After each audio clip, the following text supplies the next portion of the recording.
Backyard Explorers, we're here at Shangri for day 2, and we're actually going to focus on a skill that we all need to practice and sharpen, and that's the skill of listening. I think I hear something. I'm here at Shangri. I'm ready to find some animals. I'm ready to find some experiments and animals and find all these good, beautiful birds. Oh my goodness, look, there's a nice bird. You are so loud! You're scaring away all my fish! I'm too loud? You're much too loud. Your vibrations are getting in the water, and I can't catch anything. Okay, well, okay, I'll have to be quiet. I'll have to be quiet, but I still want to find some more critters. I gotta find me some critters and look at all these treasures here at Shangri. Okay, I'm gonna move around. Oh, look, there's a bee. There's a bee. No, stay away. I'm trying to get all these flowers and pollinate them. Oh, okay, well, I'm trying to watch you. Safe distance. Safe distance. Safe distance, okay, safe distance. Okay, so I have to be quiet, and then I also have to be kind of still. I can't be moving too much. So, okay, well, let's see. I'm gonna see if I find any more critters. Oh, here's another critter. Hey, human being. Wait a minute. Don't you get too close to me. I may have to slap my tail and warn people because you're a predator. Oh, okay. I didn't think about me being a predator. Yes, I don't want you close to me. Okay, what do you have here? I have, it's a delicious piece of wood, and I've been cutting down all kinds of limbs to make a new dam down on Bayou Road. I'm going to head down there, and what do you have behind your back? Well, you said that you were cutting down some sticks Yes. and stuff. Okay, well, I have a stick here. That's one of mine. I recognize my teeth marks right there. You took my stick. Well, would you want to share? Could I have this stick to help me? Just one Just stick. one. You leave the rest for my dam. I'm going to go check, make sure you didn't get any more. Okay, well, I want to make sure that I don't pick up anything that I don't need, and I'm just going to keep this one stick. I'm going to be very quiet whenever I'm observing everything, and then I'm going to be still. Backyard Explorers, we put you a few supplies, a nut jar that has some different soils in baggies, and a little treasure bag, but we also need you to collect a few things from Mom's kitchen. We need some kind of a big pot, a couple of spoons or a knife, and a salt shaker. So if you'll go collect those, we'll be ready to start day 2. Listening is very important, as we found from our skit, to recording things in nature, in our journals, or just observing. So we want to explore sound a little bit deeper.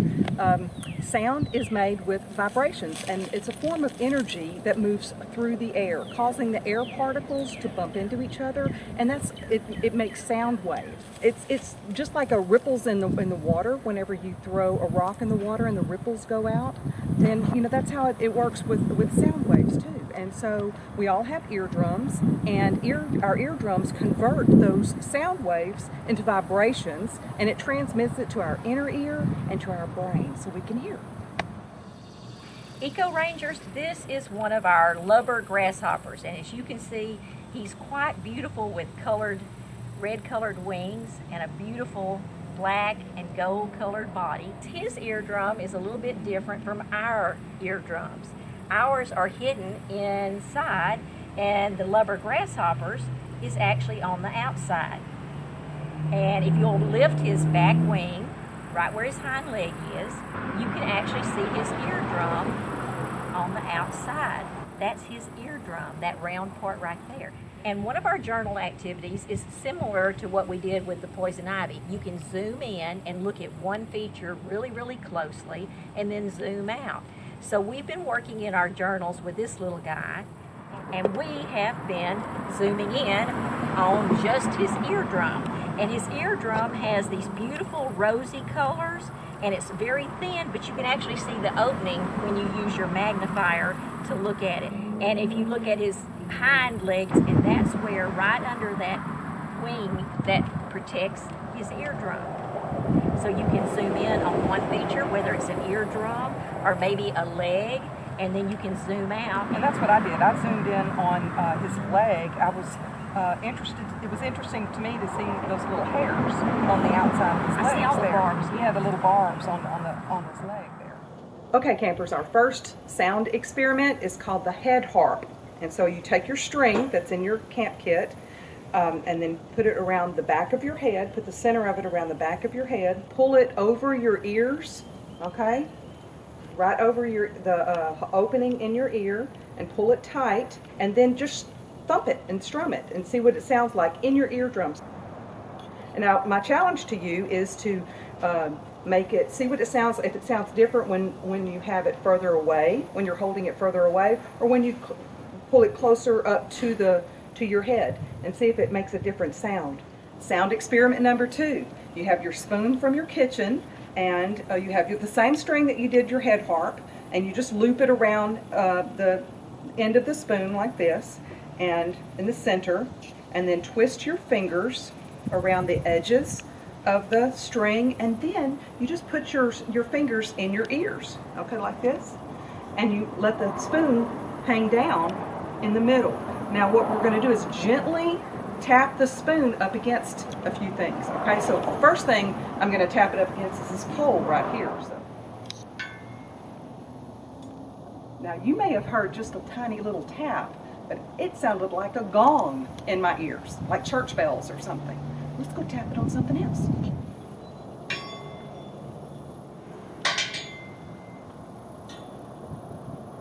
It just keeps on making that beautiful music. All right, experiment 3, campers, here we go. In that little baggie you had in your kit, you had the string and a couple erasers, a rubber band, and a piece of an index card stapled to a popsicle stick. The first thing that you need to do when we're putting together our bee hummer, I didn't say that, but it's a bee hummer. That's why I'm right here by our Shangri bees. We're going to put eraser caps on each end of the popsicle stick. And then you're going to tie a string at one end very close to the eraser. Okay, good and tight, because you don't want it to come off. The last thing that you have to do, which is real quick, you just put the rubber band from one end to the other, from one end of the eraser to the other, and then you have it. This is your bee hummer.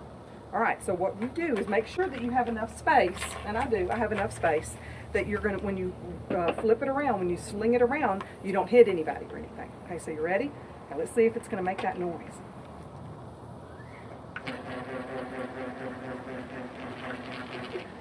Woohoo! Okay, so my challenge to you is to see other ways that you can hold the string to see if it's louder or if it's softer or if it works that way. So good luck with your bee hummer, and I hope that you have a buzzing good time. Okay, campers, last experiment, number 4. All right, so in your kit, you have your jar that looks like this. I want you to gently take the lid off of your jar because it has saran wrap on the top of it like this. It's nice and tight, just like our eardrums are nice and tight. And we're going to do an experiment showing how sound actually moves things. We're going to pour some salt. Okay, so we have our salt on the top of our jar, on the saran wrap. Now make sure that you ask your adult if you can get a pan and a spoon to experiment this, to show the experiment, and then I want you to watch the salt as I bang on this pan, and let's see if it moves. It was dancing, wasn't it? It was dancing quite a bit. Now, a way that we can test this even further is to maybe put some little pebbles. I found some little rocks here out at Shangri that we walk on, and let's see if these rocks will dance along with that salt. Okay? All right, you ready? Maybe they were a little too heavy. You continue this to see if you can get other things to dance on your lid. Okay, you can experiment even further by, maybe getting even smaller rocks than this, maybe even putting a little rice on there, or possibly a tablespoon of water. And then, instead of using a pot, maybe you could use like loud music. See if loud music would make it move. Okay, so good luck.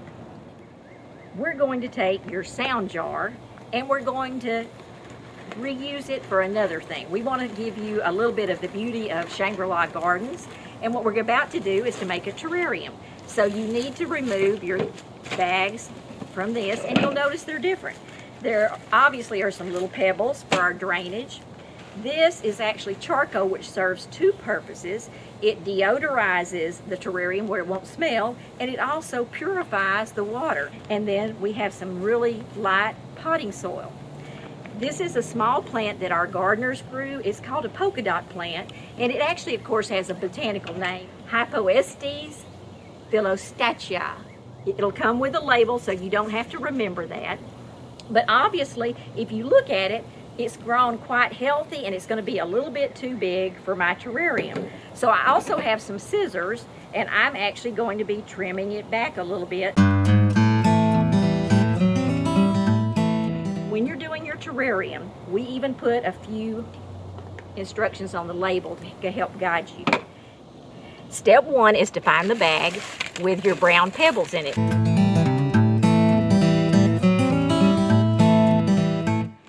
This black bag is actually charcoal, and it will tend to be like a little dust storm. So I have a little squirt bottle, and all I'm going to do is just put a little water on it so the dust doesn't fly.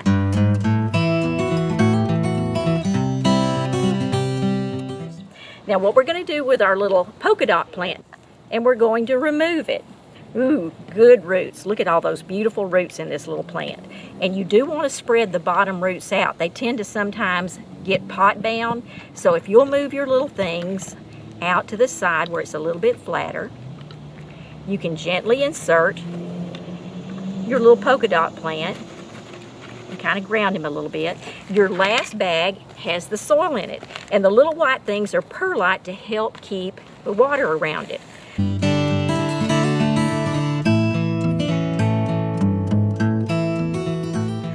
Now, one of the problems with a terrarium like we're doing, a closed one instead of an open one, is people overwater it. The worst thing you can do is overwater it. So all this needs for about a month is about 2 to 3 tablespoons.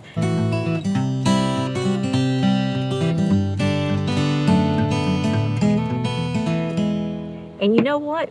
We've been out and about, and Nisi and I have collected some treasures for you.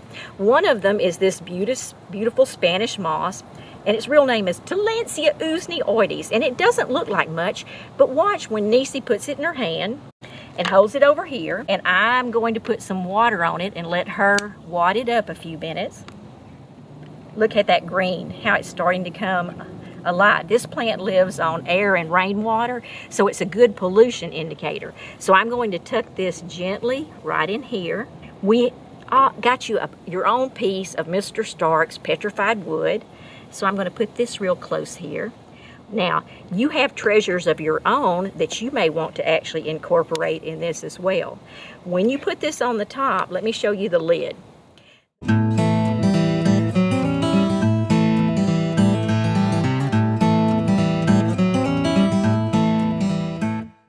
And here you have your own little closed terrarium. Nisi made an example, and if you'll notice hers, there's some condensation on it. And that can be normal. Inside I have my little piece of petrified wood from Mr. Stark's collection, and we also have some mushrooms and a little bit of fern, and I have the Spanish moss. All the good stuff is in there. One of the things that will help sharpen your hearing is practicing, just like anything else. So what we're going to do is show you how to do a sound map. All a sound map is some concentric circles. So you can draw something like that in your journal. And this little dot in the middle is you. And what you're doing is you're focusing for maybe 60 seconds, 1 minute of your life. And you're actually listening to the sounds out in nature. So once you focus on sounds, you really sharpen up your listening skills. Now, what you do for that 1 minute is you stay completely quiet, and you're going to put little X's. If this is me, and I'm hearing a sound that's close by, I'm just going to put a little X and kind of describe what it is. If it's this direction, I'm going to put an X and maybe a word or two to explain what it is. But you're simply putting little X's where you're hearing sounds, any sounds whatsoever. And I bet some of you already can hear the same thing I'm doing. We have one of our runnels splashing water right here. So my first X before I start is going to be right here, and I'm just going to put water splashing. and my time starts right now.